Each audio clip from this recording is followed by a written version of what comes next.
In the words of Nelson Mandela, education is the most powerful weapon with which we can use to change the world. There is no passion to be found playing small, in settling for a life that is less than the one you are capable of living. These words clearly capture the essence of the reunion organized by the economics class of 1979 of the University of Ife, now Obafemi Awolowo University, with the aim to contributing to the revitalization of higher education system in Nigeria. I really had no choice in accepting to chair this occasion. First, my sister is a member of this group, of this distinguished class, and had threatened to disown me if I did not agree to come here despite even last-minute hiccups. So you have to give her a prize for that. Secondly, I know that this class is expecting to see me here as a representative of my father. I'm not here because of myself. I don't kid myself about that. Of my late father, who was head of the department for a lot of years, and I think he was Dean of Social Sciences when they were graduating. So it is in his memory, too, that I stand here. It also gives me an opportunity to meet some old friends, like Wale Dipeolu. Where is Wale here? Yeah. Wale, Professor, now Professor Wale Dipeolu, where if campus mates then. His father, I think, was librarian. Yes. Your mom worked in the medical pharmacy department. Yes, pharmacy. And single names like Adakwan was a good friend of my sister. The 40th Anniversary Reunion Symposium paraded distinguished speakers who made presentation on the theme of the event, Alternative Approach to Financing Public University Education for Effective Human Capacity Development. The cross of whatever is federal government stopping grants. Understand, define what is subsidizing, and I'll show you formula to that, and give to the universities, call it a name. Then universities manage their resources. I'm going to show later here that one of the major, that one of the universities, this money given like this, there's so much corruption. And data published, and not my own private thing. Everything here will be shown. A lot of it wasted. Your Excellency, I have data here, which, if you agree, you can forward to your office to show that of the 43 universities, I went to the office of the Attorney General, and I didn't have a problem with the Attorney General because I was somebody I've known for many years when he was working in local in the Western State as an Attorney General of local government. So I could get all the university records that I have. And as at June 24 this year, only 2 universities had submitted the audited account for 2017. Only 7 universities had submitted for 2016. Some universities, whose names are mentioned here, but I won't say it out loud, have never submitted any. We therefore believe that since we attended university at a time of relative wealth in Nigeria, when the standard of education in Nigeria was world class, it ought be fit and proper for us to look, pause and reflect on the state of education in Nigeria at all levels. Over the last 2 decades or so, Mr. Vice President, due to various intervening factors, The quality education in Nigeria has rapidly declined, and educational environments have been beset with multiple uncertainties, such as poor funding, poor remuneration, regular class schedules, sometimes general dysfunction. Indeed, some of us who do occasional research, when you Google for particular subjects, some material that are uploaded by supposedly those who are imparting education in higher institutions do not meet good standards, and we need to be fit for that state. And it is our wish, therefore, to change the state of affairs and help us refocus the need for higher education in Nigeria that the class decided to embark on this endeavor. Prior to the enactment of this decree, our tertiary institutions were bedeviled with decayed facilities. So the Prof was saying it the last time about what happened in tertiary education, and about congested classroom. We spoke on that, spoke on outdated textbooks, we talked on the libraries. That now we are talking of e-libraries, what do we do about it? And with little or no research work done.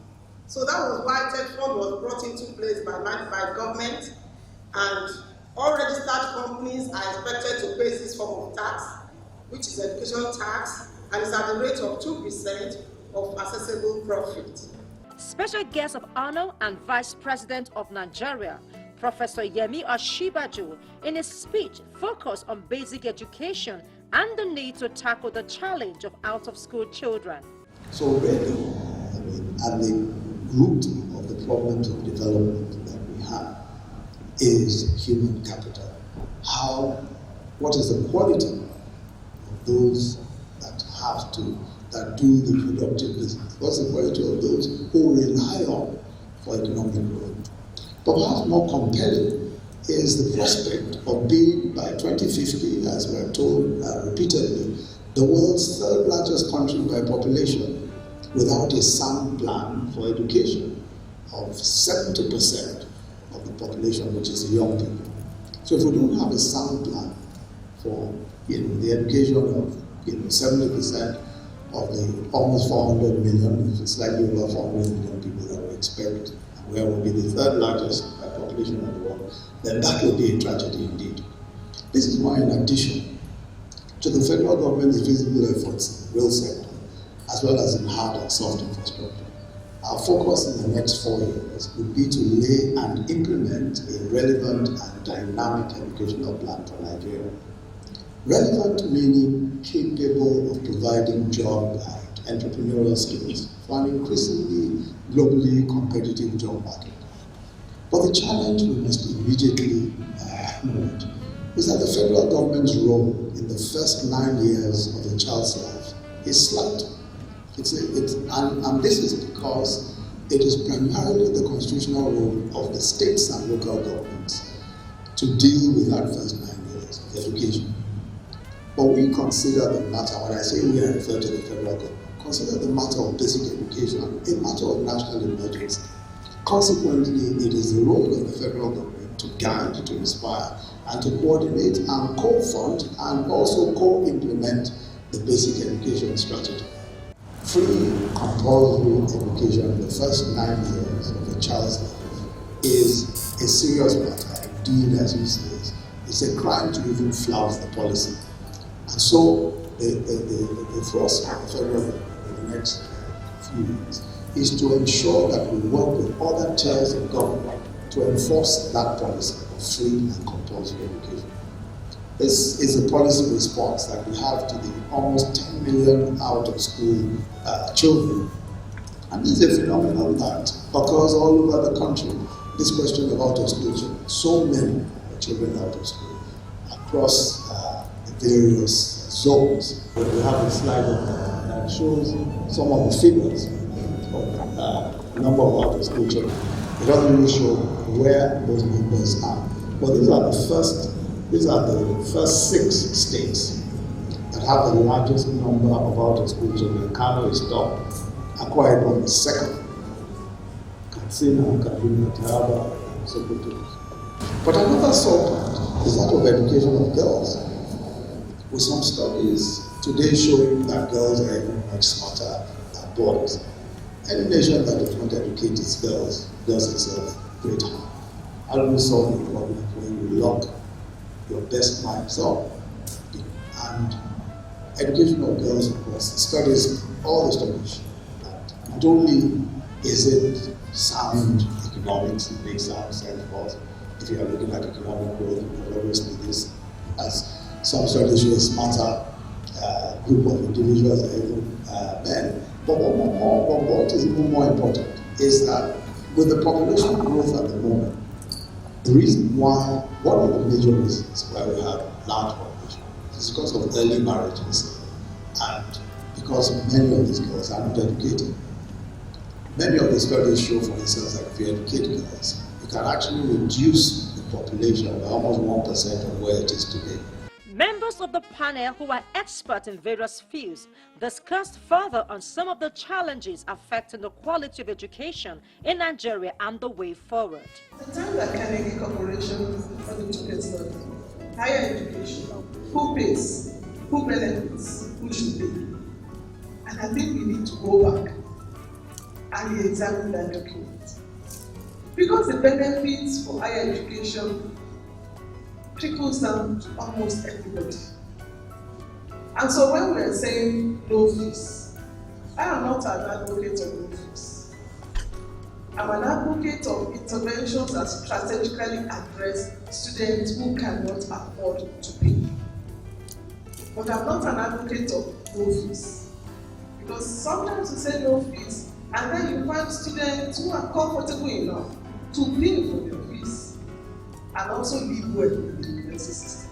So for me, the university system needs to critically examine that. TED fund not being a vote of no confidence in university, why not give the money directly to universities?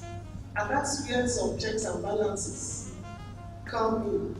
And that's where the TED fund becomes important to some of us who have worked in the university system.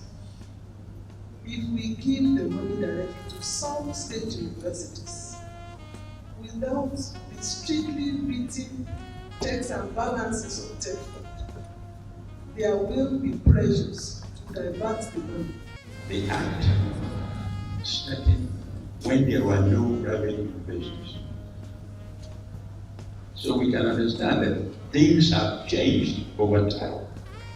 Therefore, the amendment of that to change to time when today we have private universities. Third, the resources for the sources of revenue for TED is from the private sector. Have given us a legal interpretation to show that it is even unconstitutional, particularly Article 7.1, for them to exclude private universities from benefiting. When this resource is being used for research and for capacity building, why should private universities be excluded? I think this is one key element that makes me to stay, and I want this to be reflected in your community if you want us to give more serious, more justification to that. All work and no play makes Jack a dull boy. So the economic class of 1979 took time to wine and dine, and some of them have this to say. I got one word, and in the course of this reunion, I was renamed matron. So I have a badge for myself that has matron on it. So I'm going to wear it now. Immediately after graduation, I also worked in ExxonMobil for 32 years. I retired actually August 2012. since senior retirement. You'll be surprised my matriculation number is 761237. Immediately after graduation, I joined the office of the Auditor General for in Ekiti State, in Ondo State then, and later deployed to Ekiti State as a director there. I retired as the acting Auditor General for local government in Ekiti State. Since then, I started politics. I am presently the state vice chairman of APC in the state of Osun as we speak. Thank God for today's victory at the Supreme Court. And this, my governor has now been confirmed governor of the state of Osun. After graduation, I worked in PZ for 6 years. Myself, Nanako, and Obafemi. I left PZ and joined the federal government. I joined the State Security Service and I retired as a director in 2008. I went straight and did ACCA, so I'm a qualified accountant. I'm actually a fellow FCCA. I'm a UK-based accountant. I'm not familiar with speaking my CV. One of the things I had in the group then was, why must you come and tell me all that's happened? I'm not used to it. So all I'll say is, I'm a UK-based accountant, enjoying what I do, and I do run my own business as well. So I'm a woman of many parts. And this lady is tough. Well, when I was in there, I was in the middle of Cobra is to write about some of you and doing very bad things. I was also a member of Skylark Drama Group. We traveled from place to place, acting all kinds of plays. I'm married to a young girl. She's called Ken, and she's currently not around, but she's also my guy in the office. She's Deputy Vice Chancellor Academic in my university. Well, 40 years is a long time. And even in human history, anytime you hear 40 years of Israelites wandering the wilderness, they always say 40 years. If you are full at 40, you are full forever. So 40 years is significant. And I rejoice with this group who are celebrating 40 years of graduation from the University of Ife. Interestingly, my sister is a member of this class. At the time when they were graduating, my father was the dean of the students. So it's a memorable occasion. In fact, I've met a number of friends who were, because I went to Ife too. I just graduated about 3 years before then. So I know quite a number of them. That's a lot of years ago. So this is significant. And we praise God that many of them are alive. Many of them are very successful in business, in government, in all endeavors. And this also indicates to you how the University of Ife, now Obafemi Awolowo University, has made a significant impact on Nigeria. It's nostalgic. 40 years is not 40 days. Some of us have been meeting, over time since we left in 1979. But for many others, this is going to be a great, reunion, seeing ourselves. And virtually, I do not think there's any among us that is still in active, business in quotes, either in the civil service or even in the professions. Everybody is retired and trying to do one thing or the other. So looking at 40 years, I think it's been a long, long time and great memories to share. Well, I think we need to look at it from two perspectives. The explosion in the population of students in this country, which requires tertiary education. We need to look at very wonderful steps that have been taken in building universities. When you see the teeming population that are seeking education at the tertiary level and they are not able to get admission, is a lot of frustration for the young people. So over the years, the federal and the state governments have built several universities. Today we are saying we have 170 universities in the country. When I went to the university, maybe 55 years ago, there were only 5 universities. But today we have 170 universities, and we have 79 of them private universities, which means about 40% of the universities we have in this country today, they are private universities. Prior to 1979, private individuals are not allowed to own universities. I think that development has opened the vistas of opportunities for the private people to bring in or to create universities, to get licenses to run universities. I think the sheer size automatically had a lot of pressure on expenditure, for the university. How do I feel?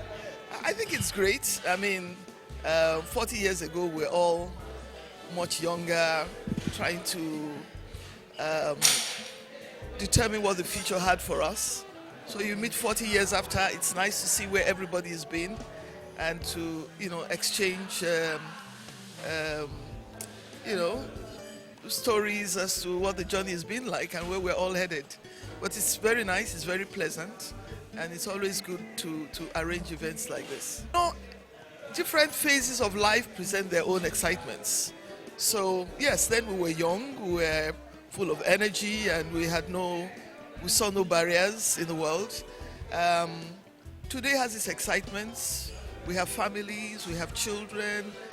The children are all in their various, doing well in their various careers, and we give glory to God. So, every phase in life has its excitement.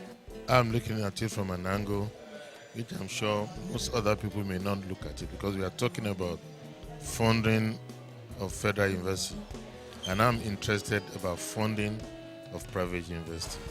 But I can also learn something while listening to what they're saying about funding at that particular level. You see, we are in the digital world now and in the digital age.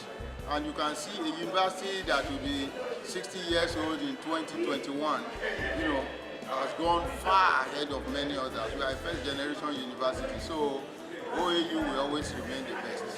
As a student at Obafemi Awolowo University, I cherish the friendship that I was able to make. Even though I was in the medical program, at Obafemi Awolowo University, I had friends in law, in drama, in English language studies, in economics, just name it, architecture, and that's the beauty of Obafemi Awolowo University, because it's a residential university. The staff stay on campus, the students stay on campus, so many of you are together, and after several years you still continue to be friends. It's not like that in other universities. You find that in other universities you know those who are only on your program. But at Obafemi Awolowo University, all students are there and they work together. And so when they graduate, they remain friends. First of all, we have to thank God for the opportunity of celebrating this event. The experience in Ife was great. We went to school at a time when everything was largely okay. Getting ourselves together, some of us have not seen for 40 years since graduation, and we felt we should have a reunion so that we can celebrate the opportunity and then reminisce about the past, and then see in what areas, if any of us is having any challenge, that we could be of help. In all, education is pivotal to the development process of any nation and is largely proportionate to the quality of life of its citizenry. Therefore, the Reunion Symposium of Economics Class of 1979 is a step in the right direction.